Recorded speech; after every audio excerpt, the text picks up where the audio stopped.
reka ngushimire mbikuye ku mutima kuri wowe ukomeje kubana na Kigali News mu makuru yacu yose ndetse n'ibiganiro. Aka kanya nabwo humvikanye amakuru avuga yuko abapolisi babiri b'u Rwanda bitabye Imana baguye mu mpanuka ni mu ntara y'Amajyepfo mu karere ka Ruhango.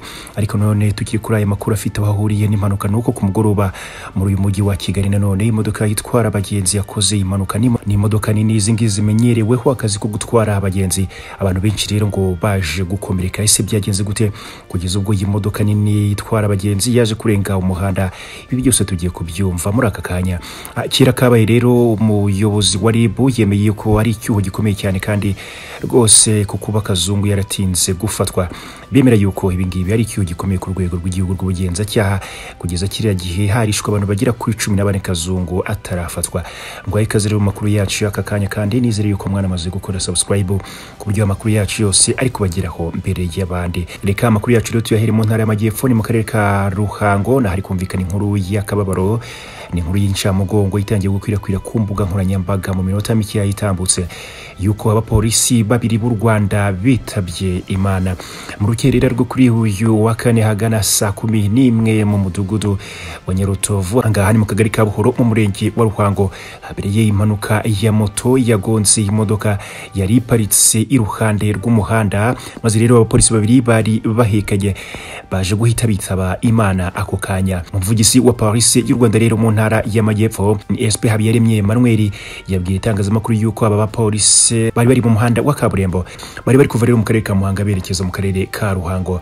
Bagonze rero imodoka y'ikamyo ya Mercedes Benz yari iparitse ku ruhande rw'umuhanda kubera ikibazo cya tekinike iyi modoka yari yagize.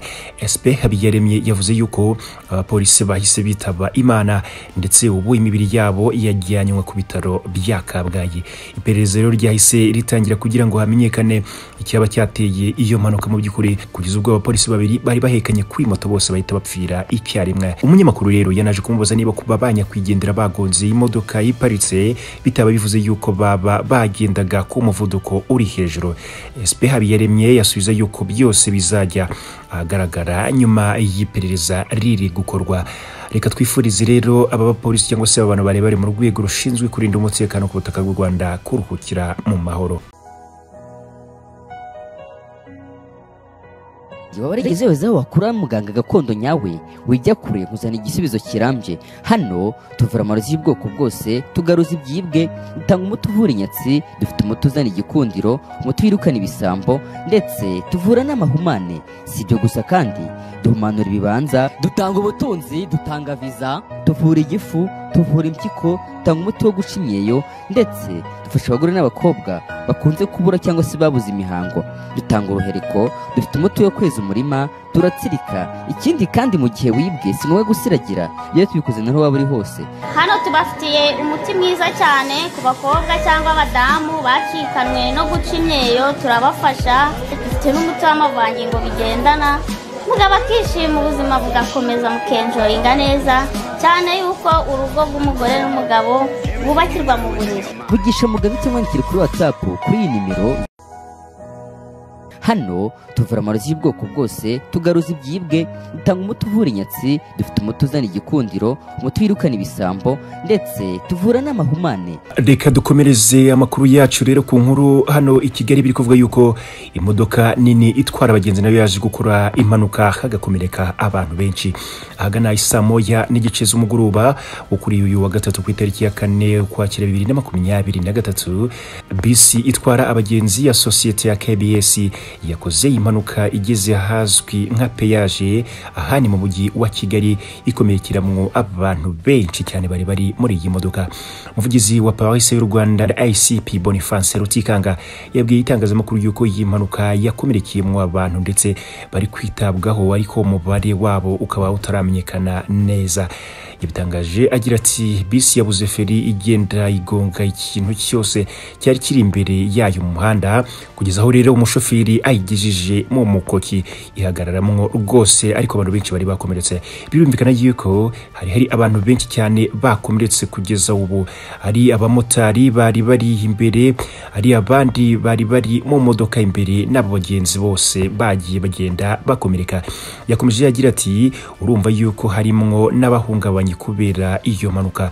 Ubutabazi rero bwakozwe muri ako kanya, imbangukiragutabara zari zirimo zitwara abantu kwa muganga, ariko kugeza ubu ngubu nta raporo dufite yaba iri kugaragaza umubare cyangwa se niba yaba isobanura yuko hari umuntu waba wasize ubuzima muri iyi mpanuka ikomeye yakozwe n'iyi modoka nini itwara abagenzi hano mu mujyi wa Kigali. Ubwo rero kuri uyu wa gatatu ku itariki ya 4 Ukwakira 2023, polisi y'igihugu n'urwego rw'igihugu rw'ubugenzacyaha RIB bagiranaga ibiganiro n'itangazamakuru. Minisiteri y'umutekano yagaragaje uko ibinyabiziga bikurikirana mu guteza impanuka mu muhanda mu buryo butandukanye. Moto nizo ziri kwisonga cyangwa se moto nizo ziza imbere, aho ziharira 25% by'impanuka zose ziba.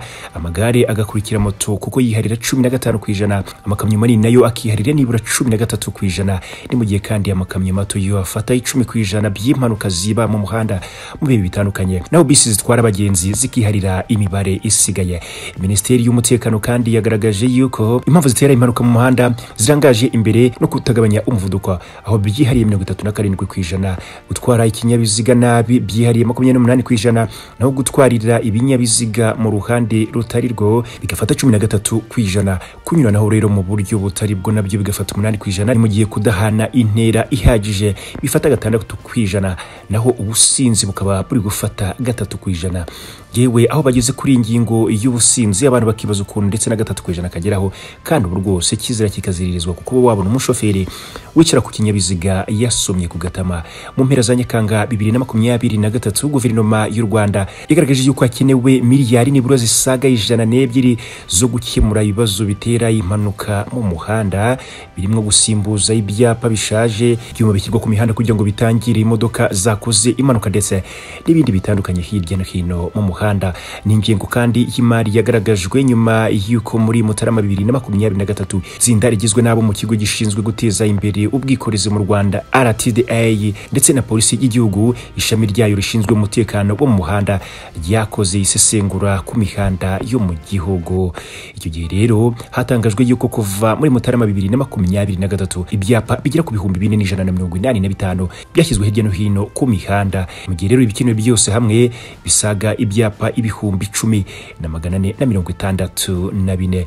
ni ukuvuga ibimaze gukorwa nibura ni 40%. Hagaragajwe kandi yuko hari metero zigera ku 23,000 zashyizweho ibyuma bitangira imodoka zakoze impanuka, ni mu gihe kandi hakenewe ibingana na metero 78,000. Raporo iheruka rero polisi y'igihugu igaragaza yuko mu mpanuka zibera mu muhanda zavuye ku 4,160 mu mwaka wa 2020 ziriyongera ziragenda zigera ku 8,660 mu mpera z'Ugushyingo 2022. Ni muri Nyakanga rero 2023 mu mezi atandatu yarashize, polisi y'igihugu yagaragaje yuko impanuka zo mu muhanda zahitanye abantu bagera kuri 385, zikomeretsa mu buryo bukabije abantu basaga 340. Ni mu gihe kandi abakomeretse mu buryo bworoheje basaga 2,132, hangika ibikorwa remezo bisaga 1,728. Dukomeza amakuru yacu rero n'ubundi ku makuru afite ahuriye n'umutekano. Umunyabanga mukuru w'urwego rw'igihugu rw'ubugenzacyaha Colonel Janoti Ruhunga aremera yuko inzego zishinzwe ubutabera zarangaye rwose zifata zikererewe kazungdene, bityo yuko ari igisebo kuri zo rwose. Colonel Ruhunga rero mu kiganiro yagiranye n'abanyamakuru kuri uyu wa 4 Ukwakira 2023 yagize ati hatabaye uburangare ku nzego zose nta cyaha cyaba, ariko rero turi muri societe nyine. Kazungu yatoranyije abantu yica yabigambiriye. Umuntu utava mu rugo ngo nadataha hari umuntu ubaza ngo ariko ko kanaka atatashye, agiye kuri polisi cyangwa se kuri RIB ati twabuze umuntu, cyangwa se abaze nyine avuga ati umuntu yarabuze. Umuyobozi wa RIB rero yakomeje avuga yuko abantu bagera kuri 14 yakekwaho kwica, ati bariya abantu bose yishe nta muntu n'uyu n'umwe wigeze aza ngo atange ikirego yuko yaba yarabuze umuntu we. Ntabwo rero ibyo bidukuraho blame kuko ntabwo dushinzwe kurinda abantu bataha aho babaga gusa, tugomba no kurinda abanyarwanda bose. Ni nayo mpamvu rero urya Kazungu yafashwe. Kazungu akurikiranweho ibyaha bitandukanye birimo kwica, kubushakiye, gusambanya ku gahato, iyicarubozo, gufungira umuntu ahatemewe ndetse n'ibindi bitandukanye. Byose rero uyu mugabo ntiyigeze aca ku ruhande, yarabyemeye mu rukiko rw'ibanze rwa Kicukiro. Hari nabyo yakomeje guteza urujijo ndetse no gukanga abantu benshi cyane batibaza batanumva uburyo uyu Kazungu rwose ubwe yiyemerera ibyaha, akavuga yuko umupira ngo ushyize mu biganza by'abacamanza. Ngo nk'abantu rero ngo bafite experience muri aka kazi, umupira ngo niba ufata nabi uzabaca mu myanya y'intoki. Abantu benshi bahise bibaza icyo Kazungu yashakaga kumvikanisha imbere mu rukiko ahagaze imbere y'abacamanza. Kazungu rero ubu yamaze gutabwa muri yombi, ari mu gifungo cy'agateganyo k'iminsi 30. Turakomeza turebaho ibya Kazungu bigomba kuzerekeza. Nimunyemerere nsubikira amakuru yacu ahangaha, andi makuru nakagaruka. Imana ikomeze kubarinda no kubishimira. Turabakunda.